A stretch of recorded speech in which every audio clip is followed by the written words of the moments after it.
I'm going to do something a little different today. I'd like to tell you a story, actually, read you a story. And that is a story written by a gentleman by the name of Dean Batchelor. Now, Dean Batchelor was, amongst other things, a writer, magazine publisher, and one-time driver of the SoCal Streamliner back in the late 40s, early 50s. This is the story of the Hill Davis Bob Estes Mercury Special, better known as the City of Burbank Streamliner.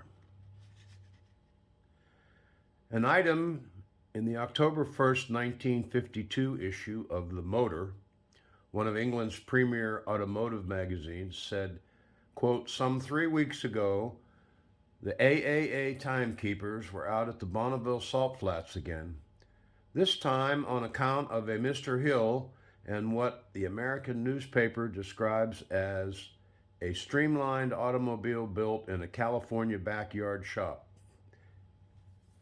The vehicle proceeded over the flying mile at 235.41 mile per hour in one direction and 224.41 in the other, and averaged 229.77 mile per hour.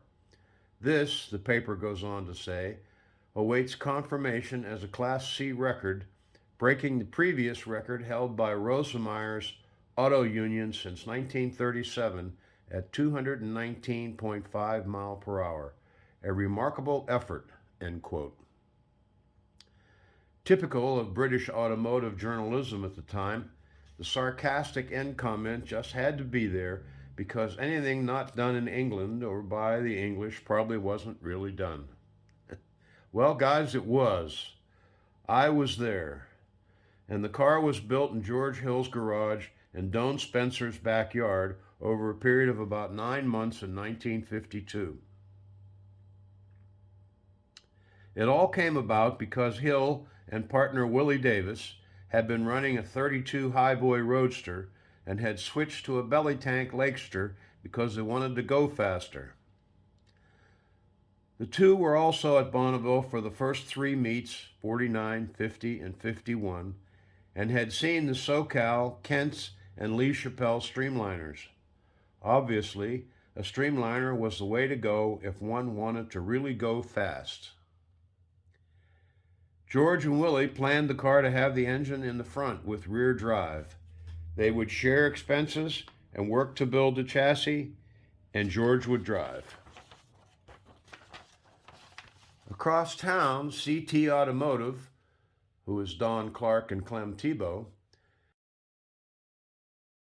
had been the first to make an Arden overhead valve Ford really run, turning 166 one way with 162 average at Bonneville and a stock-bodied 32 Roadster. More recently, they had built a new overhead valve engine. This one, still on a Ford V8 block, had Adams Moeller overhead valves.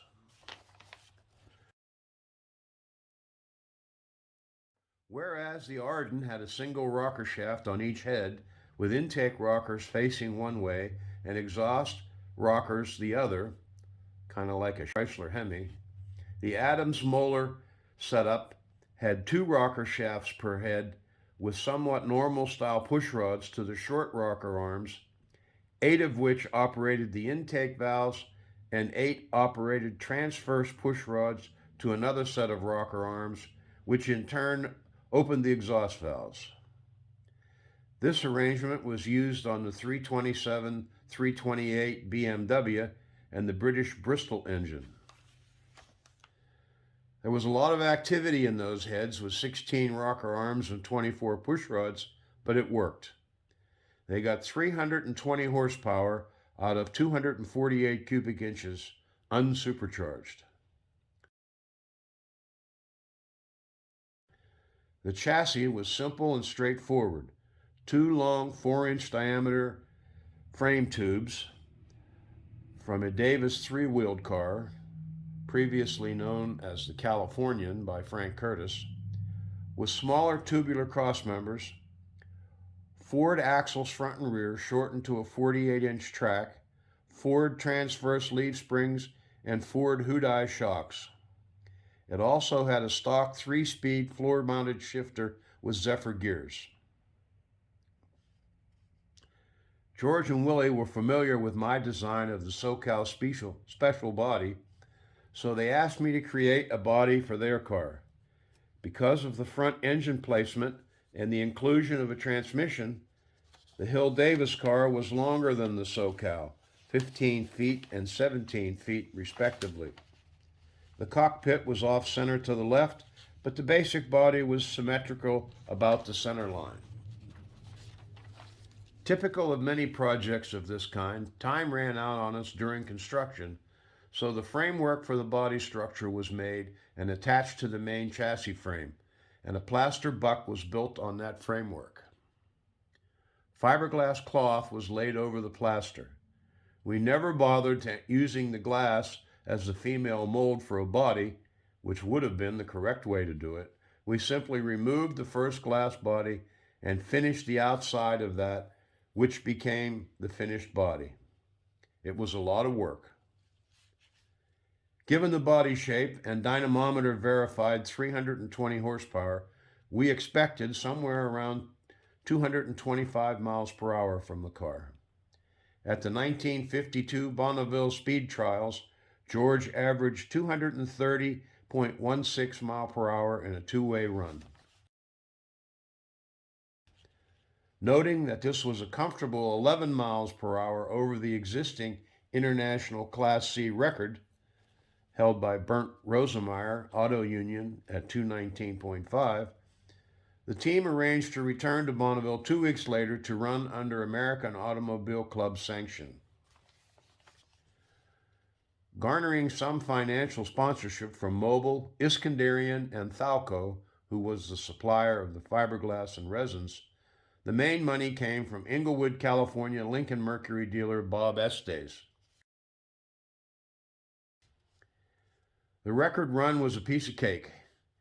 George made one run down at 235.41 and one run back at 224.41 for a two-way average of 229.77 miles per hour. The AAA officials, who had not been the least bit enthusiastic about a bunch of hot rodders trying to set an international speed record, were astounded. Their previous experience of this sort of thing had usually been days, even weeks, on the end of run, break something, repair or wait for parts, run again, break something else, and wait some more. Now, these hot rodders had set a new International Class C record, which is for engine displacement between 3 and 5 liters, 183 to 305 cubic inches, with disarming ease. While on the Salt, George also went for the standing start Class C records for the kilometer and the mile. The weight of the car, about 2,000 pounds, and the Indianapolis Speedway tires, which only had a few square inches of contact patch, were not the ideal setup for acceleration. George was able to set new American standing start records, but not international records. The averages for the two distances being 85.485 for the kilo and 104.009 for the mile. These speeds don't look like much until you realize they are averages for the distance, not top speed from a standing start. The speeds were verified by the FIA and went into the official record book.